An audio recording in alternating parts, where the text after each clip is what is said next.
Are you looking for less stress and more joy? Discover the Enjoinal, your key to a joyful, empowered life. Crafted around the 5 crucial health areas, the Enjoinal uses the Inspire Joy method to help you reflect, grow, inspire every day. Don't just live inspired. Grab your Enjoinal today on Amazon and start your journey to personal fulfillment. The Enjoinal, reflect, grow, inspire. Looking to take control of your self care? Join us on October 19th for the official launch of the Enjoyno, Nurturing Authentic Living, created by myself, Dr. Enjoy.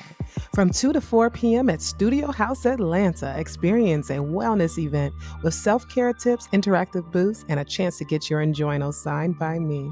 Start your journey to joy and balance. Don't miss this event. See you on October 19th from 2 to 4 at Studio House Atlanta.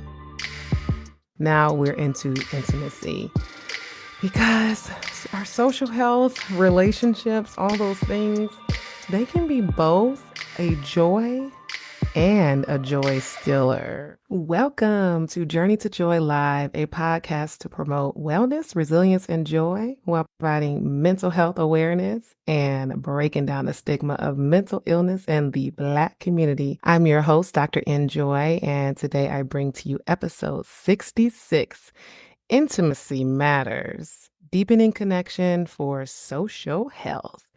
And this is the 5th crucial health area of the Inspire Joy series. There are 5, and then we will get into the 2 foundational core foundations, resilience and empowerment.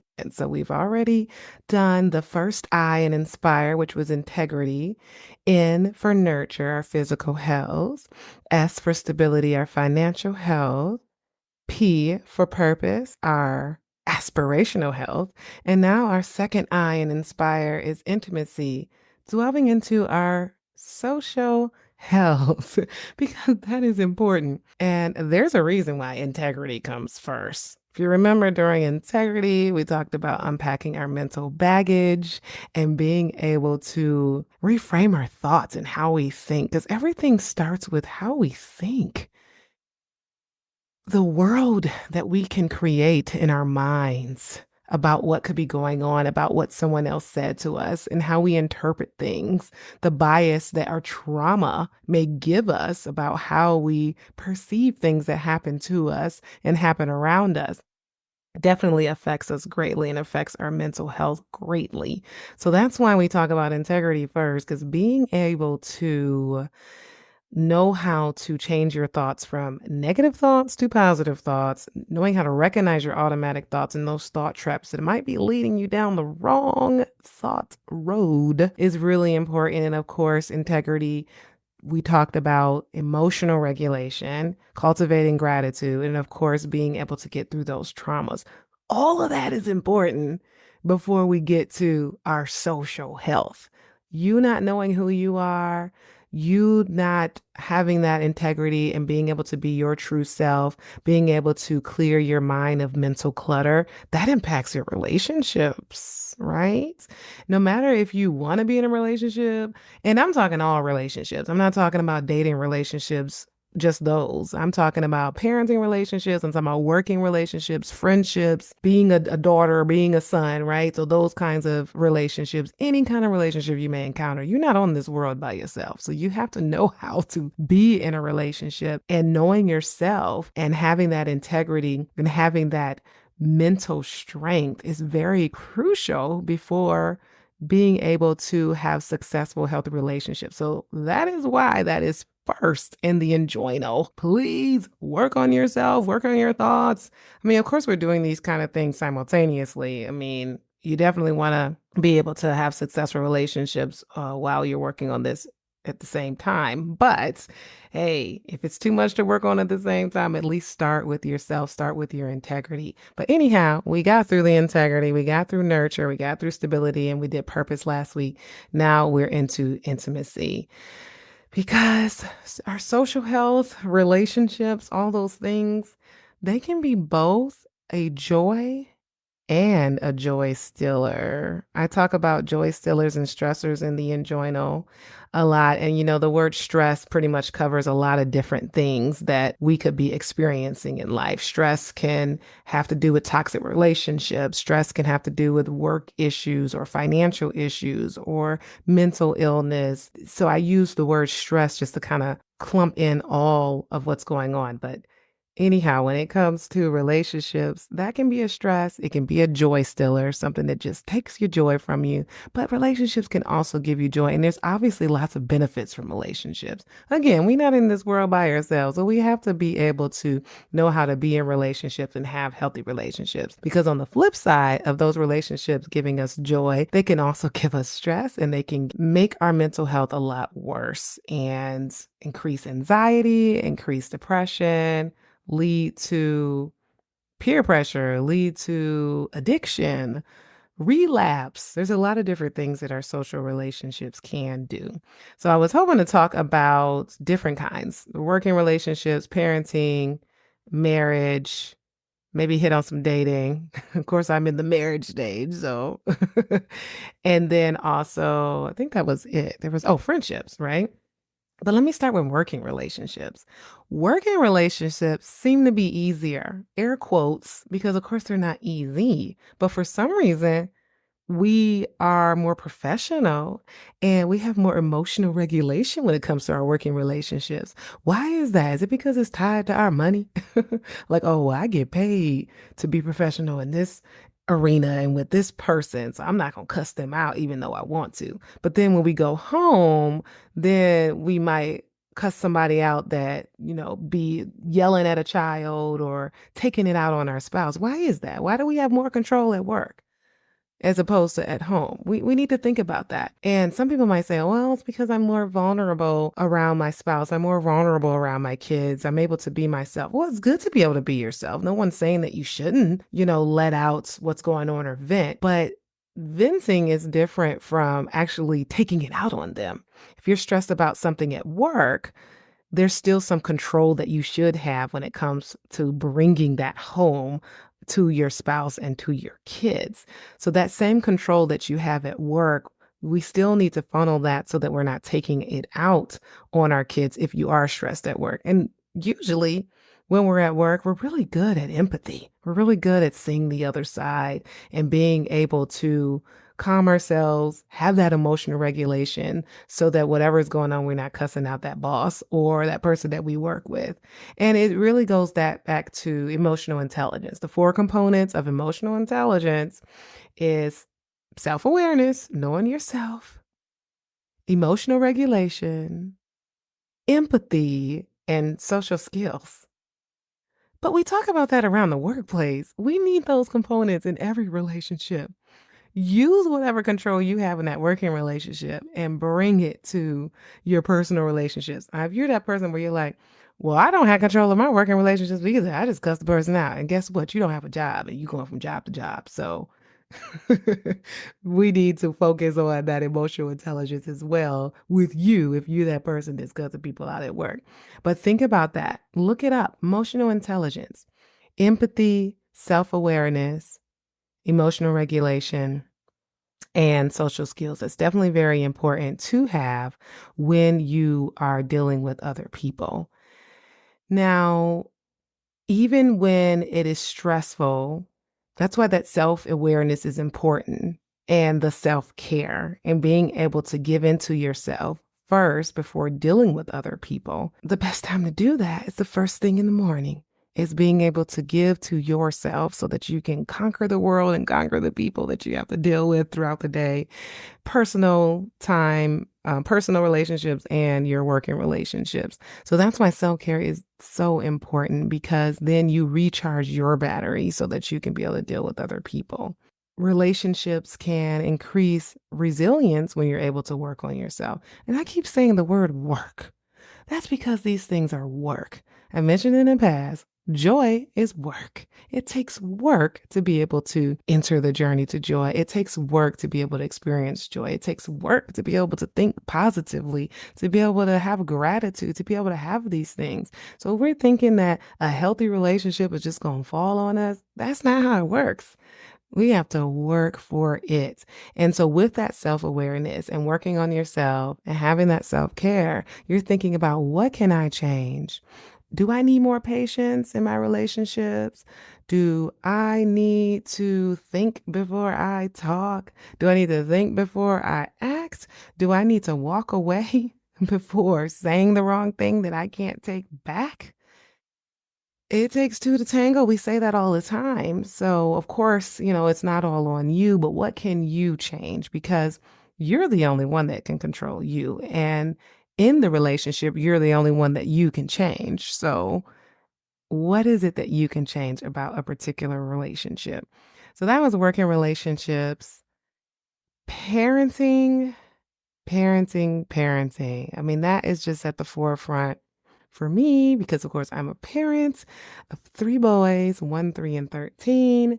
In fact, my 7 p.m. flyer for my podcast is just a suggestion because clearly I'm not always here at 7 because, well, my parenting is a priority over the podcast. And that is like literally an example of how parenting relationships, the skills that you need to have, what you prioritize. I have noticed that I'm more frustrated with parenting when I'm trying to do something else that's not parenting. So if I'm like, okay, let me hurry up and get to this podcast. Let me hurry up and oh no, why do I have to take care of this kid when I have to go to the podcast? Why do I have to take care of this kid for another example when I really want to watch this game or I really want to go get my nails done? I really want to go do this. So that's the issue, right? If you're prioritizing, okay, how about I take care of the kids first? How about I get the kids to bed first? And then lessen the importance of that thing you want to do. So for me, it's like, oh, I don't have to go live at 7. I can go live at 7:30. I can go live whenever I want to. Then it's like, okay, why am I stressing on this?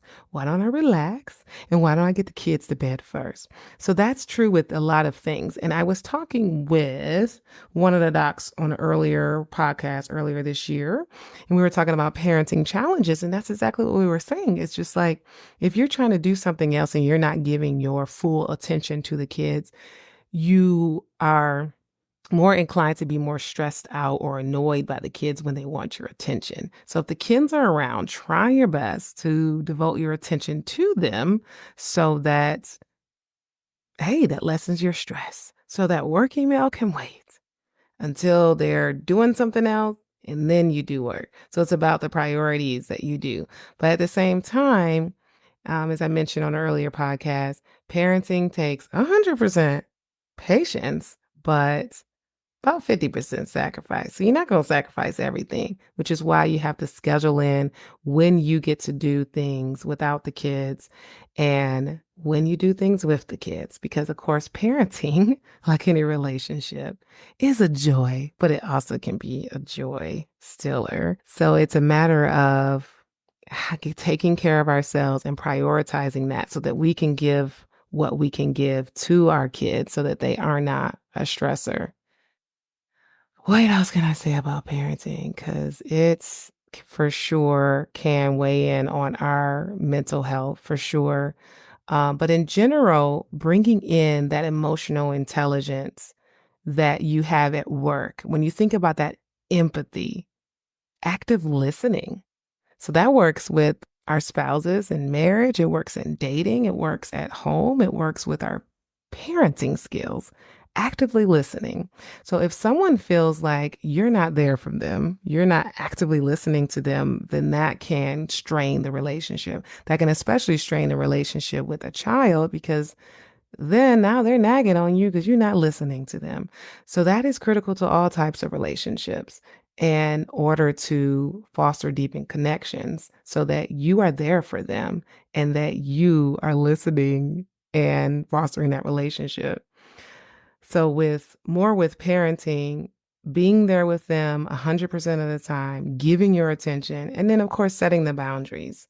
So that goes back to that 50% sacrifice. There are some boundaries you need to set for them so that they are doing things independently, that they are safe, structured environments, whatever it is, so that you are able to get away and do your self-care and that they are able to be independently growing. So that's important. And just like trying your best to model healthy relationships is good for being a parent and being able to reduce the stress of parenting because when they see you doing something and they do it too, then it's kind of like, oh, do as I say, not as I do. But that is not how parenting works. They are sponges and they soak up whatever is around them. So having that control as best as you can is very important because they are watching and they are looking at you. So going to marriage relationships, dating relationships, that can be stressful. It seems like so long ago when I was dating or before I was married, but I do recognize that's still a thing. Of course, it still exists.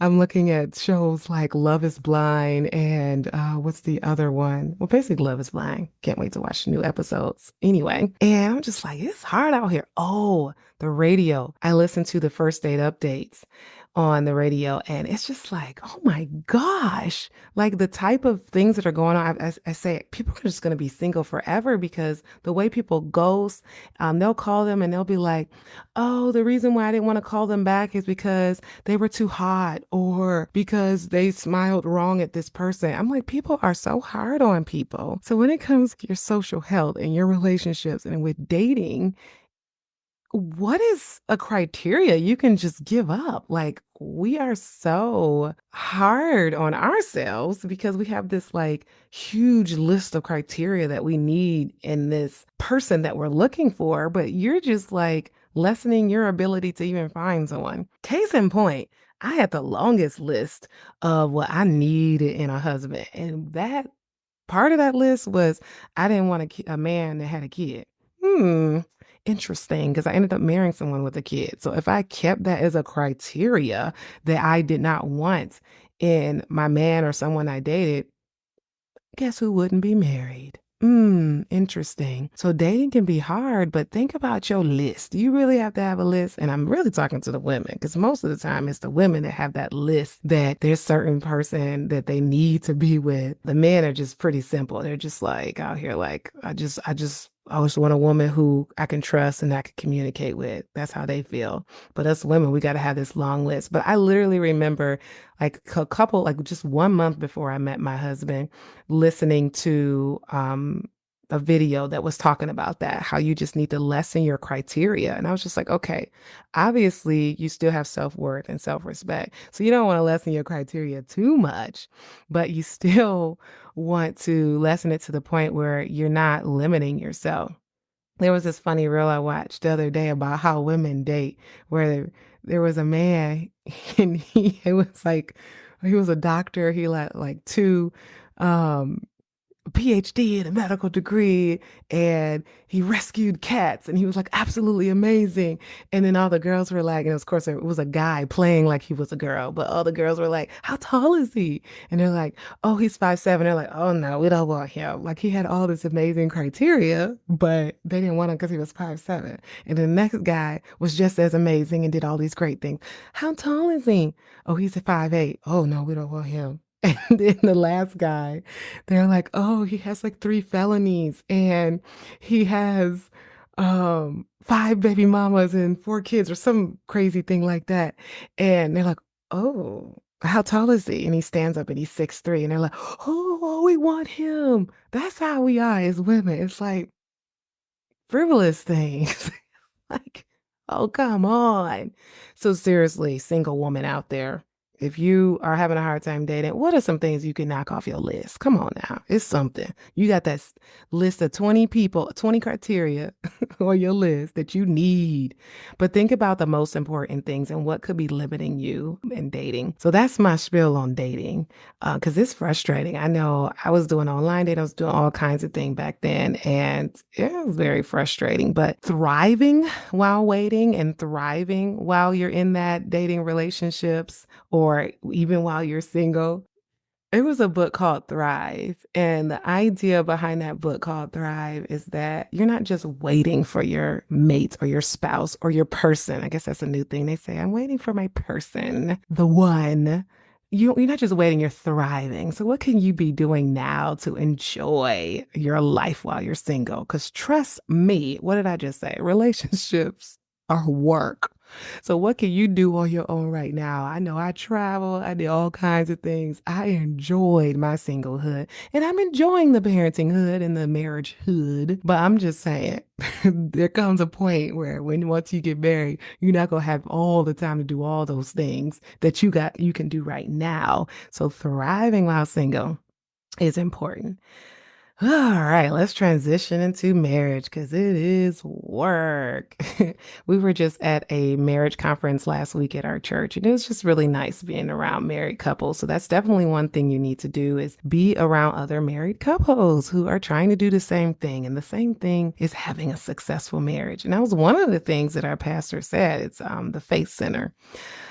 He said that you all need to go in with a goal, and that goal is having a successful marriage. Like, if you literally are having positive thoughts about your marriage, what are you going to do? Have a positive, healthy marriage. But if you're going into this thing like, oh man, it's hard, and thinking negative about it, what's going to happen? It's the same thing when you have positive affirmations about yourself, when we're talking about our thoughts, right? Changing our thoughts from negative thoughts to positive thoughts about yourself. We also have to do that about our relationships and about our marriages, whether it's jobs or parenting, but marriage is what I'm talking about right now. So have those positive thoughts. And of course, what can you do to add to the richness and the success of your marriage? Usually it takes really good communication. It takes growth. It takes patience.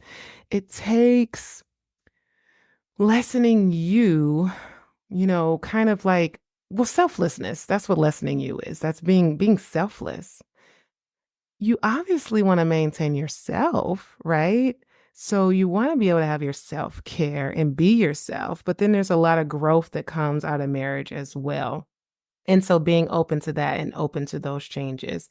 I know I definitely have developed a lot of patience and growth over the years, and my spouse has too. So, we grow together and it's amazing. But there's obviously times where it's not as amazing. But a good marriage has more amazing moments than it does less than amazing moments. That's all you staying married. But then also going into marriage, that divorce isn't an option because people are getting divorced left and right. Like, oh, okay, we had this argument. Let's just get divorced. What? Come on. Is it because it's work? It's too much work? It's too much work to just say sorry? Why can't you say sorry? Look into yourself.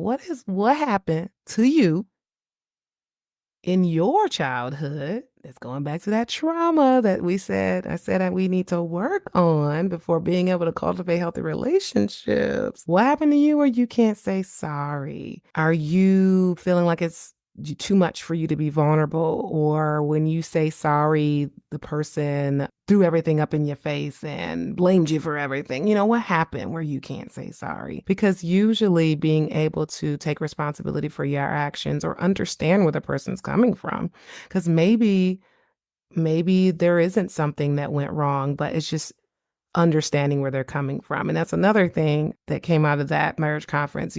It's not about being right or wrong. It's just about understanding your spouse and being able to connect with them. Now, getting into, and I got all the way 20 minutes into this episode and have not showed you this chapter, intimacy and joy. So we have our lovely female. And it is definitely important for us to get into this chapter. I have a mindfulness moment in this chapter as well that helps you with your partner and with reflective listening and communication, because it's, we be ready to like, what's the next thing we want to say rather than just actually listening to the other person. So that's important to practice too with your spouse or with someone where you feel like you're not doing a good job actively listening. So in this chapter, Strengthening bonds, one conversation at a time. Who are the most important people in your life right now, and why do they hold significance? So, thinking about those relationships that matter. And so, sometimes we feel like we don't have those good relationships. And if we don't have those good relationships, that makes us feel lonely, makes us feel depressed, makes us feel stressed. But there are some important relationships that you may have had. Maybe the person's gone, maybe they have passed away, or maybe it was a relationship that you had, but you guys aren't talking and it's been years and you don't want to pick up the phone because of something. Why don't you want to pick up the phone? It's okay. You can pick up the phone and call that person and say sorry or say what happened. I don't understand what happened. Why haven't we been talking? Sometimes we just need to just say, it's okay.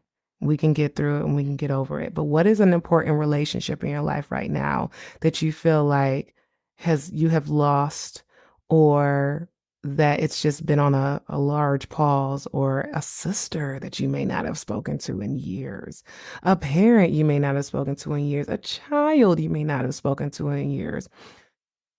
What is stopping you from picking up the phone and calling them? That's your homework. Call that person. Is somebody listening? There's somebody.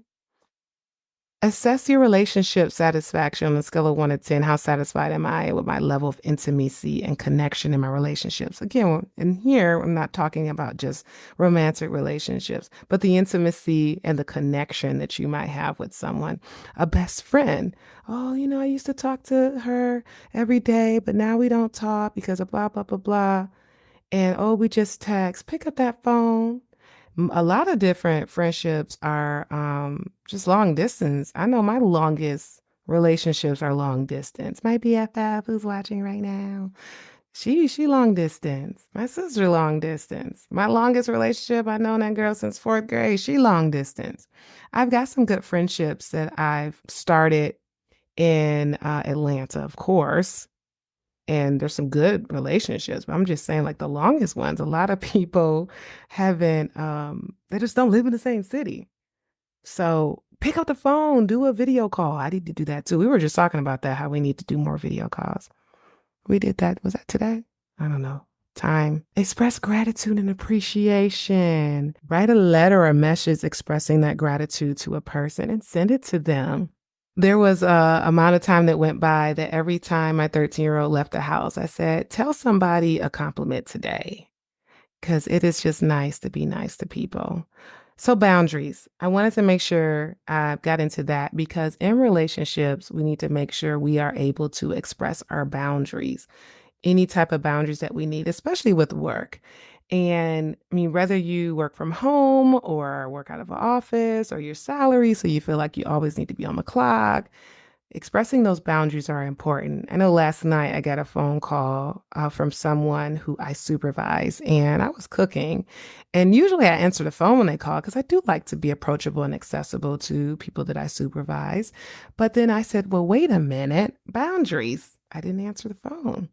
And for my private practice, I see those emails. I turn off the notifications for my other job, but I see the emails that come through for my private practice because it just comes through on Google. And I used to be that when I see it, I have to respond. Oh. But no, I've learned, I said, nope, can't respond. Boundaries. So those are working relationships, but there are sometimes boundaries that we need in our personal relationships too. And being able to communicate that is very important. How do we even get to that point? That is why the integrity is so huge. Our mental resilience, our emotional regulations is very important because once you have that and you are able to have that confidence, that gratitude, getting past your previous traumas, and you're able to say, yeah, I got self-love, I have self-compassion, I have the self-worth, and I deserve to be able to activate my boundaries. And I'll talk more about boundaries when we do empowerment. So for the I and inspire intimacy, that's the fifth health area. Next week and the week after will be resilience and then empowerment. So those are huge. I'm sure I will cover more of the health areas in that, but having resilience is super important to have that mindset of being able to change how you perceive a challenge. And that mindset is also important in our social health.